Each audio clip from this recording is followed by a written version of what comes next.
The Richmond County Sheriff's Office says they responded to a shots fired call on the 500 block of Highland Avenue around 7:15 this morning.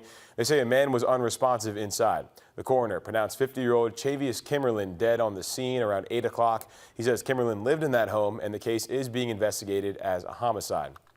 Sydney Hood has been live out there this morning for us. Sydney, you've talked to some folks out there. What have they been saying? What are you seeing now? I've had several neighbors come up to me and they are just shocked by what happened, and I just want to point out that just within the last 2 minutes the scene behind me has completely cleared out. There was caution tape surrounding that White House, not the one that's up on the hill, but this one that I'm kind of pointing to right now. Not sure if you can see me, the sun's a little too bright out here for us, but they have just cleared the scene. I've seen investigators going in and out of the house carrying bags of what appears to be evidence. But going back to the neighbors that I've spoken to, I don't know if we have any video of what the scene looked like earlier whenever it was still active, but neighbors were just shocked by what they saw out here. There was one guy that I spoke to. He was out on his morning walk. He says he does that every single morning and he has never seen anything like that before, which is one of the reasons why he came up to me in the first place, because he had no idea what was going on. And once I actually told him and broke down for him what happened, what we knew on our end, he was very shocked. I could see it in his face. His mouth kind of dropped a little bit. He was just very taken aback and was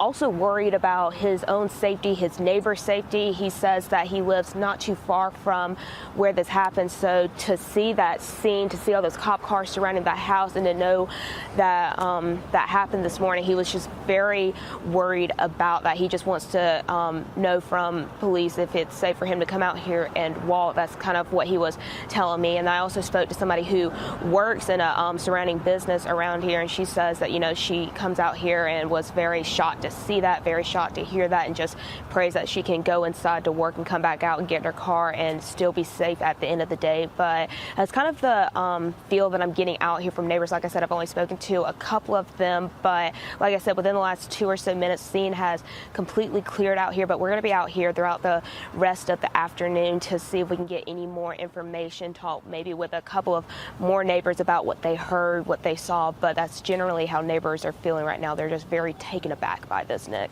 Okay, still pretty early in that investigation too. More information will come out, and of course we'll have those updates for you as soon as we get them. And Sydney will have another live update coming up on News 12 at midday. Thank you, Sydney.